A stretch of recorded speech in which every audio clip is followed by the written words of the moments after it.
자, 계속해서 용도적 지정 절차상의 특례에 대해서 살펴드릴 거예요. 자, 그런데 기본 틀을 잡으셔야 돼요. 이 지정 절차상의 특례, 그 중에 두세 가지는 자주 출제가 되긴 하는데, 기본 틀을 놓치시게 되면 요거 외워놓고 아무 쓸모가 없습니다. 기본 틀부터 다시 한번 확인해 볼게요. 자, 우리 앞 시간에 공부했던 내용들이죠. 자, 용도적은요, 당연히 도시, 군, 관리객의 일종이다 라는 전제에서, 자, 용적을 지정할 때 또 변경할 때 도시, 군, 관리객 이반 결정 과정을 거쳐야 되고, 그리고 나중에 법적 효과라고 하는 것이 건폐율과 용적률과 용도 제한, 높이 제한의 규제가 발생한다라고 설명을 드렸습니다. 그래서 자, 용도 지역이 지정되고 변경되면 그에 따라 각종 규제가 변화가 되는데, 우리가 앞 시간에 설명드릴 때도 말씀드렸지만 용도 지역은요, 자, 어떤 토지의 최초로 자, 건폐율과 용적률, 용도 제한, 높이 제한을 다루는 그런 엄청난 계획입니다. 그래서 용도적이 뭐냐에 따라서 토지의 가치가 현저히 달라져요. 예를 들어서 같은 100평짜리 토지를 할지라도 자연환경 보전 지역 같은 거의 쓸모가 없는 땅이고요. 이에 비해서 뭐 중심 상업 이런 땅은 엄청 비싼 땅이 되게 될 겁니다. 그래서 자, 우리가 옛날에는 땅 얘기하면 몇 평이냐 이것부터 다들 물어봤었죠. 의미 없어요. 뭐부터 용도 지역부터 파악을 하셔야겠고요. 용도적을 지정 변경을 해서 당연히 도시, 군, 관리객 이반 결정 절차에 따르도록 한다. 이게 기본 축이 돼야 돼요. 그런데 아까 설명드릴 때 이게요, 지금 제가 기초조사, 공고일람, 지방의견정치 이반, 협의심의 결정고시 이렇게 딱딱 끊어서 얘기하니까 금방 될 것 같은데, 이게요, 몇 년씩 걸립니다. 시간들이 엄청 많이 걸려요. 자, 난리가 납니다. 어떤 토지의 건폐율과 용적률과 용도전을 바꾸기 위해서 세워라 내워라, 이거 몇 년씩 걸릴 수가 없습니다. 빨리빨리 바꿔야 할 필요가 있습니다. 예를 한번 들어볼까요? 어떤 토지가요, 신도시 개발하려고 택지개발지구라는 걸 지정을 했다 하십시다. 자, 어떤 토지가 택지개발지구야. 그러면 개발할 수 있나요? 했을 때 우리가 보통의 경우 개발할 수 있다고 착각하십니다. 아니에요. 몰라요. 개발할 수 있는지 없는지는 그 밑에 있는 용도적을 먼저 확인을 해봐야 됩니다. 만약에 그 토지, 택지개발지구로 지정된 토지가 이미 도시지역이다 라고 하면 당연히 개발 가능합니다. 그러나 자연환경 보전지역이다, 농림지역이다 이렇게 하면 전혀 개발을 할 수가 없습니다. 뭐부터 해야 돼요? 용도 지역부터 먼저 바꿔줘야 돼요. 용도적을 어떤 거죠? 도시군 관리객 이반 결정 과정을 통해서 도시적으로 바꾸는 다음에 그 다음에 신도시 개발도 가능합니다. 자, 그런데 문제가 터졌죠. 빨리 신도시 만들어야 돼요. 그런데 먼저 용도적을 바꿔줘야 된다. 그리고 용도적은 시간이 겁나게 많이 걸린다 라는 전제에서, 자, 그럼 빨리 하기 위해서 특별히 이런 각종의 절차를 좀 생략을 할 수가 없느냐라고 했을 때 할 수 있습니다. 그게 바로 용도적 지정 절차의 특례라는 개념이 되겠고요. 해서 용도적 지정 절차의 특례, 자, 요게 단편적으로 시험에 쭉쭉 더 뽑아지는 부분 중에 하나가 될 텐데, 먼저요, 도시지역으로의 결정고시 의제. 자, 일단은 도시지역, 우리 앞에서 일종 전용주거부터 자연환경 보전지역까지 21가지 종류라고 그랬었고, 이 21가지 종류에 따라서 건폐율과 용적률과 용도 제한, 높이 제한의 규제가 발생한다라고 설명을 드렸습니다. 자, 근데 그 16개를 묶어서 부를 때 우리가 뭐라고 한다? 도시지역이라고 부르기로 했었고요. 자, 그랬을 때 이 도시지역이라고 하는 키워드가 뭐 있었죠? 인구와 산업이 밀집되어 있거나 밀집이 예상되는 지역을 도시지역 이렇게 설명을 드렸습니다. 자, 그랬을 때 크게 이제 4개 또는 5개로 우리 특별히 우리 법에서 도시적으로 의지하는 케이스가 있습니다. 그 중에서 택지개발지구, 이제는 택지개발 예정지구도 있다. 법이 개정이 됐죠. 그래서 택지개발지구, 뭐한 땅이죠? 예, 신도시 만들려고 지정해놓은 땅을 택지개발지구라고 부릅니다. 그래서 아까도 한번 예를 들었지만 택지개발지구 지정되면요, 신도시, 바로 인구의 집중이 예상이 됩니다. 어떤 토지의 인구의 집중이 예상이 되면 도시군 관리객 이반 결정 과정을 통해서 용도적을 도시로 바꿔줘야 돼요. 그런데 이렇게 하다 보면 시간들이 너무 많이 걸려서 신도시 만드는데 상당히 시간이 많이 걸려요. 그래서 우리 법은 특례를 두고 있습니다. 자, 택지개발지구는 특별히 도시지역으로 결정 고시된 것으로 본다라는 특례가 있고요. 또 하나가 국가산업단지, 일반산업단지, 도시첨단산업단지라고 하는 것이 있습니다. 다 바로 공단 등을 조성하기 땅이 산단이 산단 줄여서 이 산업단지라고 하는 것은 산업입지 및 개발에 관한 법률이라는 법을 보게 되면요, 국가산단, 일반산단, 도시첨단산단 외에도 농공단지 등이 있습니다. 또는 준산업단지가 있습니다. 자, 일단 우리 시험용으로는 이 산업이 집중 예상되는 지역, 국가산단, 일반산단, 도시첨단산단은 특별히 도시적으로 결정, 고시되는 것으로 본다라고 되어 있고요. 시험용으로 아주 중요한 포인트가 농공단지죠. 자, 농공단지라고 하는 것은요, 우리가 이제 드라마, 농촌 관련 드라마 등을 보게 되면요, 그런 거 있었죠. 간의 수공업 등을 할 만한 아주 소규모의 공장 이런 것들을 농공단지라고 부르게 됩니다. 그래서 농공단지는 산업의 집중까지 볼 수 없나 봐요. 그래서 도시적으로 의지한다 항목에 빠져 있습니다. 자, 우선 요 두 가지가 주된 포인트, 인구 관련해서 택지 개발지구, 산업 관련해서 국가산단, 일반산단, 도시 첨단산단 등이 있게 될 것이고요. 그 다음에 전원개발 사업구역 및 예정구역. 자, 요게 이제 요즘에 밀양인가요? 거기서 상당히 시끄러운 이슈 중에 하나가 송전탑 때문에 문제가 되고 있는데, 이 전원개발 사업구역 예정구역은 뭐 전원주택이 아니라 어떤 땅이면 전기 관련, 송전, 배전 관련한 부분이 되겠습니다. 그래서 자, 요것도 도시적으로 특별 결정구역으로 본다라고 되어 있고요. 항만구역, 어항구역으로서 도시적의 연접한 공유수입니다. 자, 일단은 항만구역이라든가 어항구역의 의미를 설명을 드리면요, 절대로 개발을 해서는 안 돼요. 아주 규제가 강력한 땅을 항만구역, 어항구역으로 부릅니다. 자, 이 그림을 한번 볼까요? 이런 식이죠. 어떤 토지가 바다가 있습니다. 바다가 있어요. 이쪽이 바다고요. 그 다음에 항만구역이야 또는 어항구역 같습니다. 의미 자체가. 항만구역, 어항구역은 개발을 해서는 절대 안 되는 땅입니다. 자, 그런데 이 옆에 땅, 이 항만구역과 접해 있는 이 바다, 공유 수면이 문제가 됩니다. 그러면 어떤 문제가 발생을 하냐? 한번 예를 들어볼까요? 옆에 토지가 현재 용도지역이 도시 지역이라고 전제를 해보겠습니다. 개발할 수 있나요? 네, 개발을 할 수가 있습니다. 그런데 어항구역, 항만구역이다. 그럼 개발하면 된다? 절대로 개발해서는 안 된다. 근데 개발하다가 삽질을 잘못해서 이 바다 침범할 수 있습니다. 그때 이 항만구역은 절대로 개발하지 않으니까 안 돼, 책임져 라고 하는 것은 불합리합니다. 그래서 바로 항만구역, 어항구역 중에서 도시지역, 용도적인 도시지역이라는 부분을 전제가 될 때 도시지역에 연접한 공유수면 이 부분 특별히 물어보자 도시적으로 결정 고시된 것으로 보자. 그래서 결국 이쪽 도시지역에 관한 규제와 항만구역에 관한 규제가 전혀 정반대다 보니까 이렇게 어떤 합리성을 도모하기 위해서 이런 조항을 두고 있습니다. 그래서 뭐 이런 것들이 있는데, 자, 시험 준비하셔야 되죠. 자, 이거 의미 이해하시고 그런가 보다 이렇게 해봤자 5분 지나면요 기억나지 않습니다. 10분 지나면요 뭘 했는지 기억도 안 납니다. 시험장 가시면요 정신이 핑핑 돕니다. 답 외우셔야겠습니다. 바로 도시적으로 결정 고시된 것으로 볼 수 있는 케이스, 국가산단, 일반산단, 도시첨단, 그리고 가장 중요한 게 택지 개발지구. 지금까지 시험에서는요 이렇게 나왔어요. 다음 중 도시적으로 결정 고시된 것으로 옳은 것을 고르시면 다 답이요 택지 개발지구였어요. 예, 그리고 거꾸로 다음 중 도시적으로 결정 고시된 것으로 볼 수 없는 것을 했을 때는 농공단지, 이걸 가지고 답을 구성을 했습니다. 그래서 자, 요 두 개만 정확히 감을 잡고 있으면 개별 법의 내용까지 다 파악한 것으로 우리가 추론을 해볼 수 있겠습니다. 최소한 요 두 가지, 자, 최근 한 15년 사이에 문제 잡던 딱 두 가지 약속을, 나머지 지문들은 틀린 것 같은 중요한 답이 아닙니다. 자, 그 정도가 되겠고요.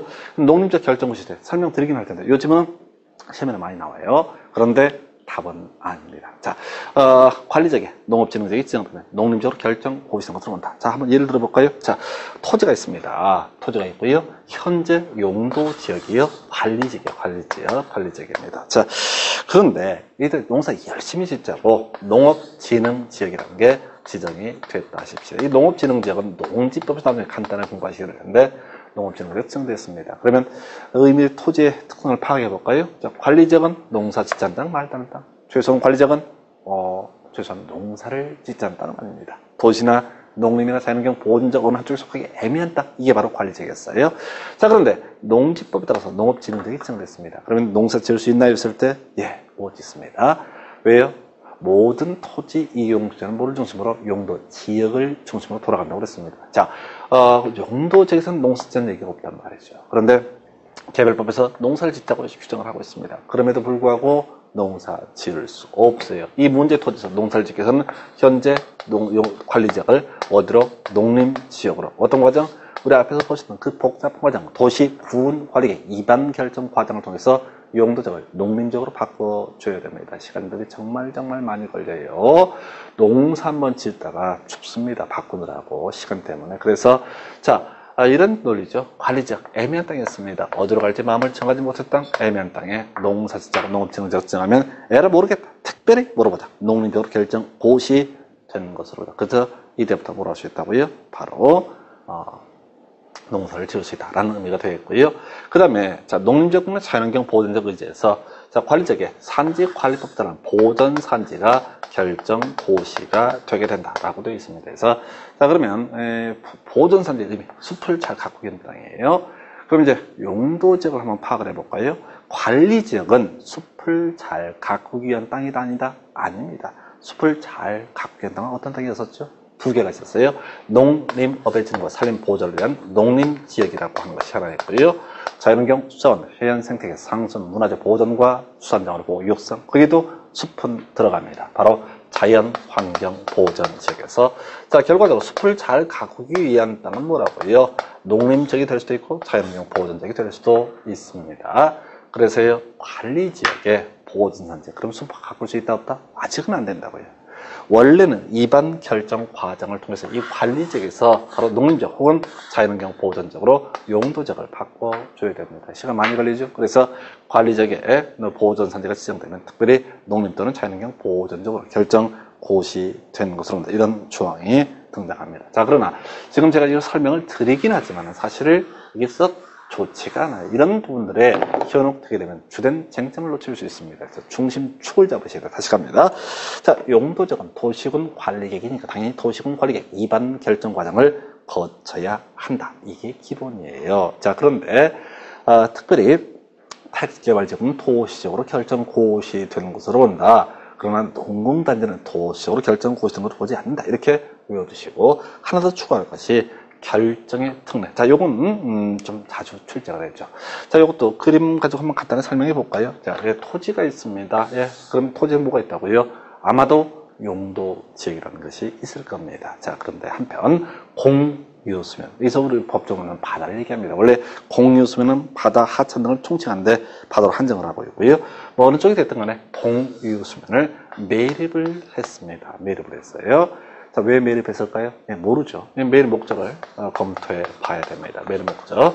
자, 그래서 바다를 맺고 있습니다. 그럼 원래는 이 토지, 바다가 육지가 됐단 말이죠. 그러면 용도지역을 지정을 해줘야 돼요. 어떤 과정? 도시군 관리객 이반 결정 과정을 통해서 용도지역을 지정을 해줘야 됩니다. 자, 그런데 시간들이 너무 많이 걸려. 그래서 우리 법에서는 이렇게 표현을 하고 있네요.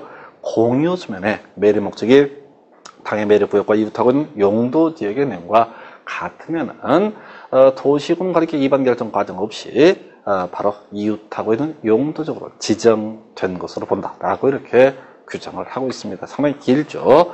예, 외우셔야 돼요. 다 못 외웁니다. 결론만 외우십니다. 그래서 뭐라고요? 같으면 이걸 외우셔야 돼. 그래서 시험 지문에서 파악할 때는 공유수면 뜨고요. 공유수면 뜨고 뭐를 같으면을 찾아보셔야 돼요. 설명을 드릴게요. 이런 식입니다. 자, 바다를 메꿨습니다. 그러면 용도지역을 지정을 해야 되는데 원래는 이반 결정 과정을 거쳐야 돼요. 자, 그런데 이 매립 목적하고 이 토지, 이웃하고 있는 토지에 뭐가 있다고요? 무조건 용도지역 들어간다고 그러셨죠? 이 용도지역의 목적이 내용이 똑같으면은 얘는 뭐 그놈이니까 특별히 어떻게 하자? 이웃하고 있는 용도적으로 지정된 것으로 본다라고 되어 있어서 자, 시험에는 이렇게 나오죠. 매립 목적하고요, 이웃하고 있는 용도적 내용이 뭐 비슷하면 또는 뭐 반만 같으면은 잘 모르겠으면 별 얘기가 다 나와요. 다 필요 없어요. 시험에 나오는 쟁점 원래는 나머지는 다 어떤 과정? 이반 결정 과정을 통해서 이 문제 토지 용도적을 지정을 해야 되는데 혹시 매립 목적과 이웃하고 있는 용도적 내용이 똑같으면 특별히 이웃하고 있는 용도적으로 지정된 것으로 해서 자, 앞으로 이 지문 분석하실 때 공유수면 뜨면은 뭐 다르고 비슷하고 다 필요 없습니다. 무조건 같을 때만 특별히 이웃하고 있는 용도적으로 지정된 것으로 본다. 이렇게 가주셔야 되겠습니다. 그래서 자, 정리해볼까요? 용도적은 기본적으로 도시 공부의 2반 결정 과정을 거쳐야 됩니다. 예, 그런데 시험에 자주 나왔던 게 뭐라고요? 자, 도시적 옳은 것을 고르시오. 택지 개발지구.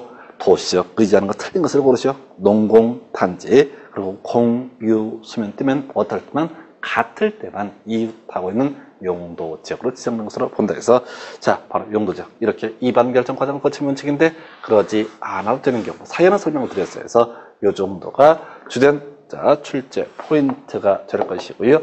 문제는 그거죠. 여러분들이 지금 들으시면은 뭐 알아먹을 것 같단 말이지. 해서 안 한다고 착각을 하십니다. 아니에요. 저처럼 줄줄 나올 수가 있어야지 시험장에서 자기 점수로 연결을 하실 수가 있습니다.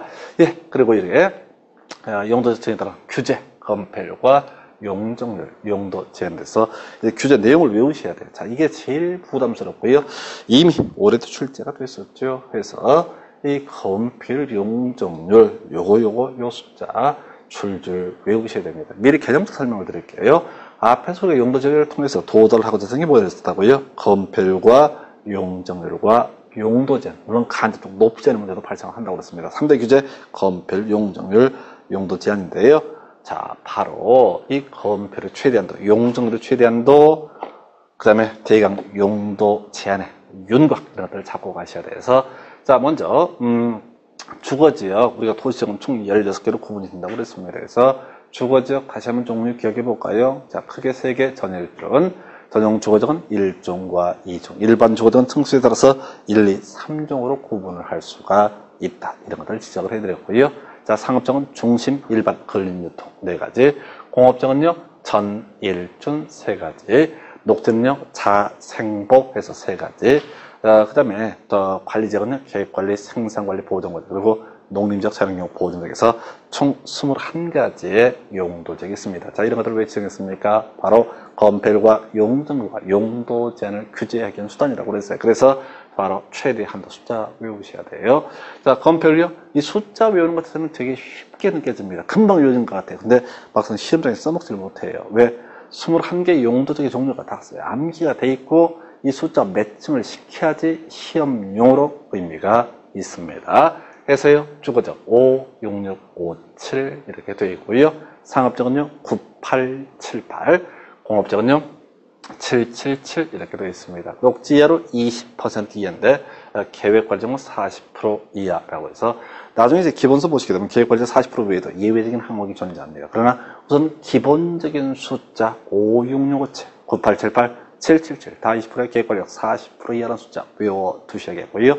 자, 검표로 끝나는 게 아니죠. 그 다음에 이제 용적률이라는 개념을 또 기억을 하셔야 되죠.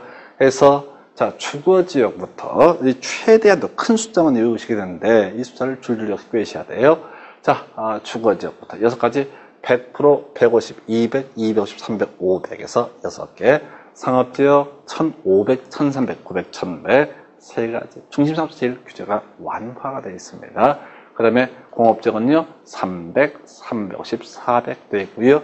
녹지는 100, 180에서 자, 아까 우리 도시지역 16개 중에서 가장 규제가 센 땅은 보전 녹지라고 설명을 드린 바가 있습니다. 이걸 통해서 추론을 해낼 수 있어야겠어요. 한편 도시지역 외지역 주로 80% 이하인데 계획관리지역 100% 이하라고 해서 결과적으로 이 검별과 용적률 숫자 외워두시되 다만 이 5, 6, 6을 이딴 식으로 여기다 금방 외웠다고 착각을 하시거든요. 그래서 방법은 이렇게 가시는 겁니다. 여러분 차례로 14페이지에 나와 있다시피 일종 전용 주거지라면 어떻게 50에 100 이렇게 외우시는 거야. 2종 전용 주거지는요 50에 150, 그 다음에 1종 일반 주거 60에 200, 2종 일반 주거 60에 250, 3종 일반 주거 50에 300, 준주거는 70에 500 이렇게 용도적 한번 하고 검별용, 용도적하고 검별용 이렇게 외우게 되면 결과도 여러분 공부를 못했다는 내용 또 외우지 않았다는 사실 스스로 자각을 하실 수가 있습니다. 그래서